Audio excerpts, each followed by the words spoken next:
Salutations everyone, today we're going to be talking about the Gears of War 4 multiplayer beta.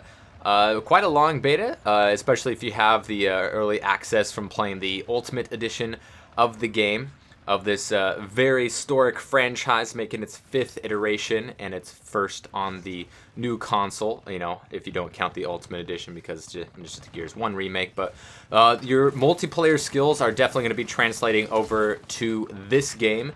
If you do not know much about the Gears of War multiplayer, it is a very skill-based, competitive, third-person cover shooter with power weapons, you know, no class-based nonsense, just the same old Gears that we've grown to know and love for the better part of a decade now, and will be coming out in October of this year.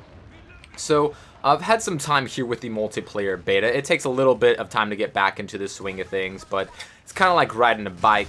You never forget how to freaking tear somebody's fucking head off with the butt of your Gnasher right in front of their teammate as they watch them, their friend just explode into meat chunks. And it's been a fun time. I wouldn't consider myself a great Gears multiplayer player, but I've had my experiences with it. I've paid my dues. And I think I'm probably like an even KD player. I'm not fantastic, but I have better games than others. But as far as what I thought about the multiplayer beta, there are very few changes made from Gears 3 or Gears Judgment, whatever the last multiplayer version of the game that you played. It's still going to be Gnasher all day, every day. 90% of your kills are going to be with the Gnasher shotgun. Going from cover to cover, doing your pop shots, wall bouncing and all that good stuff. And having a good old time. The other 10% of your kills are going to be, with power weapons and, maybe some melees, bringing out your snub pistol every now and again, grabbing a meat shield and snapping somebody's neck, chainsaw kill, what have you. But they didn't make a ton of changes with this game. Obviously, there's going to be new maps and power weapons as always. I believe there'll be 10 maps in the game proper when it launches, 9 of them new, and a remake of Gridlock. I don't know why they keep bringing back Gridlock. I hate Gridlock. It's my least favorite Gears game, and they keep bringing it back, so somebody must love it. So Gridlock will be back for you Gridlock fans out there. I just think it's just a terrible map. But the 3 maps available in the beta were pretty good. I really liked this one as well as the one on the docks, the shipyard, I forget what it's called. But the other bigger wide open one I did not have a ton of success with. So I've had my fun with the beta of this game. Like I said, not many changes. We did get to play with a new power weapon here in Gears 4 called the Drop Shot, which functions similarly to the Torque Bow, in that you charge it and you get a laser designation of where it's gonna land. But what's different about this gun is that once you shoot it, then it drops down, so you can nail a dude out of cover, without them having to pop up their head for a cheeky little headshot or a Torque Bow stick or anything like that. If you know where they are and you line up your shot at a good range, then you can nail somebody out of cover and just watch them explode. That spike gets nails right into their head and makes good old bloody, gory confetti all over the place, which is of course always a ton of fun. But polish up on your Gnasher skills, of course, your pop shotting. The movements and the aiming and the cover, outside of a couple new mechanics which I'll get into, functions identical to how it does in Gears 3 multiplayer. Which isn't necessarily a bad thing. Gears of War, of course, a very, historic franchise and an important franchise for the Xbox label. I mean, that's why Microsoft bought it. Obviously, they thought they definitely, had something that they could really, really use here. And it was, Gears of War was the game to play on the 360 until Halo 3 came out. It was the #1 played game. It was, that multiplayer experience that people first had on the 360 and for quite some time, and people have enjoyed it ever since. So there's really not much of a need to change things.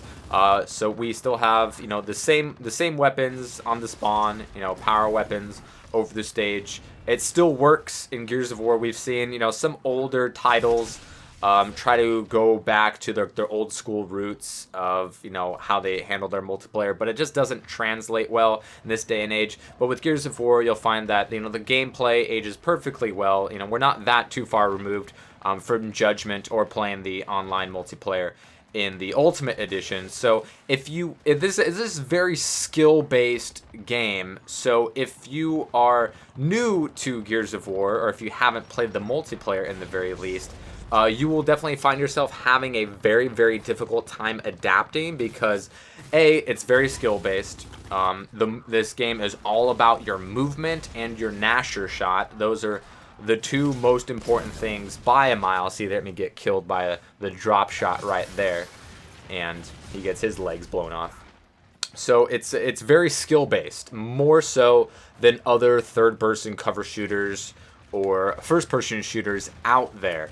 And that if you don't know what you're doing, you're gonna get annihilated in ways that just doesn't happen in many other games. If you're going up against a full team of people that know what they're doing, this is one of those few games where you can absolutely get your shit pushed in so far up your ass it comes out your mouth, because that's just how skill based that this game truly is. And the fact that it's so skill based, and the fact that like the movement is very, very unique to this game and is, very precise. The fact that the Nasher shotgun is going to be the vast majority of your interactions. It's going to be Nasher on Nasher. Those are going to be very short interactions, as you can see right there. You're going to have 1 or 2 shot, maybe 3 shot if you're at a long range, or if you're missing, not getting clean hits, interactions with people. So those interactions are going to be very, very quick, and they're going to be close quarters with high-powered weapons. So, knowing how to move goes a long way, and getting your Nasher shot on point is definitely very, very important. And the fact that this game has, this franchise and this multiplayer without very many changes has been going on for the better part of a decade. These people have been playing this game for a long, long time. So their skills are very much polished. They're not stale whatsoever. And they translate over from game to game. So if you are a new person in this game and you're thinking that I'm just going to run up in Chainsaw or stay in the back in Lancer and think that's going to work out for you, that's not how this game is going to work, and you're gonna have a bad time. I'm myself not a fantastic player, but I'd say I'm probably about an even KD player. I have better games than others. This was one of those better ones out of the short sampling that I've had with the beta. If you get to level 20, you do unlock a new skin for one of the characters, as well as your guns in the game proper. So all you have to do is get to level 20, which is going to take a little bit of some time. So it's not absolutely free, this upgrade. Here I am using my the left bumper, which will show you where your teammates and power weapons are. I was using that to see if I saw something moving and it wasn't highlighted in white, I gotta shoot it, because we were in smoke. So that's how I was able to really hone in on that target right there. And there's definitely little things to pick up in this game, these little interactions, but it's a very satisfying game. Each individual kill, super duper satisfying. I don't think I have to sing the praises of that in this game, just because it has the most satisfying headshots in gaming for a long time, and as well as just the chunks just blasting everywhere, especially with explosions like that one right there on that planted frag grenade. You could have a good old violent rated M for mature time with this game, like you have been able to in the past. So they have made some changes with this game, including what they're calling the yank and shank. Because back in the day, when you were on one side of cover and your opponent was on the other side of cover, the only alternative to having a Naked Gun reenactment where you keep jumping up and shooting at each other and keep missing over and over again, or waiting until one of your teammates comes in, completely asymmetricalizes that encounter. The only thing that you had was the mantle kick, in which case you were able to jump over from one cover, kick the other dude, and then, finish him off. But here we have the yank and shank, which when you are on one side of the cover and your opponent's on the other side, and you're, in pretty close proximity, you can toss them over to your side and open them up to a combat knife execution. It's a very more defensive alternative to the mantle kick, and there is a brief window where you can counter it, but say your opponent timing isn't perfect, they're gonna pay for it. But at the very least, it's definitely a nice addition to change up that gameplay where cover is so important, and the fact that those close quarter engagements are gonna be decided very quickly. Also added was the vault kick, which similar to the mantle kick. In the mantle kick, you have to snap into cover and then do the move. Here with the vault kick, you leap over cover without stopping and kick your opponent, and it opens them up to a knife finisher once again, and that can be countered as well. So that kind of speeds up the gameplay there a little bit less awkward encounters that you and your opponent may or may not be having there with your Nashers or what have you. And it's very nice. I've definitely seen it in play a few times, mostly just spectating. I don't put myself in a lot of dangerous situations. This is one of those games where lone wolfing ain't a fantastic idea. You definitely want to stick with your team. Use all of your tools in the cover to your advantage, but sometimes you just get torque mode from the other side of the map, but then your teammate blows their legs off. So, it's a little bit of give and take there. And they didn't change any of the respawn protection timing, which I kind of felt that they needed in certain maps in the older games, such as Gridlock, where it's like they could have given us like another 3 or 4 seconds of spawn protection, but I don't see them making those changes because so far in the beta there haven't been any changes made to the spawn protection. So that's a little disappointing, but maybe that's just me that wanted a little bit more spawn protection, because on certain maps you can just get completely spawn killed. But along with the your normal game modes, we have a new game mode called Dodgeball, which functions similarly to the game Dodgeball and how killing and respawning is done. There's no actual ball involved, which initially threw me off. Thought it was going to be like a griff ball type situation.